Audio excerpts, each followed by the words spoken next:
जिल्ह्याचे माजी पालकमंत्री आमदार डॉक्टर सुरेशभाऊ खाडे यांनी सपत्नीक बजावला मतदानाचा हक्क।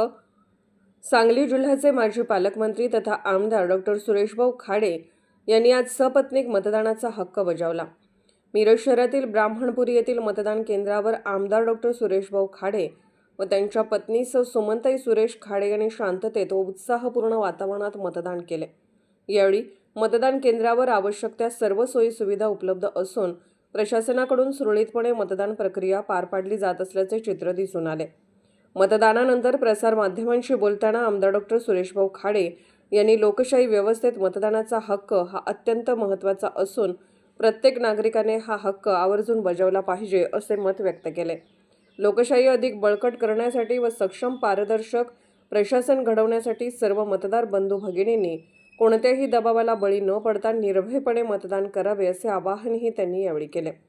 जिल्ह्यात मोठ्या प्रमाणावर मतदान होईल असा विश्वास व्यक्त करत त्यांनी प्रशासन व निवडणूक यंत्रणेला सहकार्य करण्याचे आवाहन नागरिकांनी केले।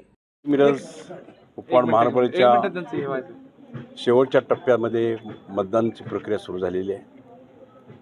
ही प्रक्रिया करत असताना आम्ही आणि मी दोघेही आम्ही मतदानाचा हक्क आम्ही बजावला। सर्व जनतेला माझं आव्हान आहे, मतदान हे महत्त्वाचं मतदान, एक मतदान सर्वांना दिलेलं आहे। आपण सर्वांनी तो हक्क बजवावा आणि निश्चित आपली लोकशाही बळकट करण्यासाठी आपलं मतदान आपण करावं, एवढंच मी सगळ्यांना आव्हान करतो। सर्व मतदार बंधूंना, सर्व कार्यकर्त्यांना, सर्वांना माझी विनंती आहे की आपण हे मतदानाची प्रक्रिया होत असताना संध्याकाळी 5 वाजेपर्यंत शांततेनं कुठेही गालबोट लागलं नाही पाहिजे ह्या दृष्टिकोनातून आपण सर्वांनी मतदान करावं, एवढीच माझी विनंती।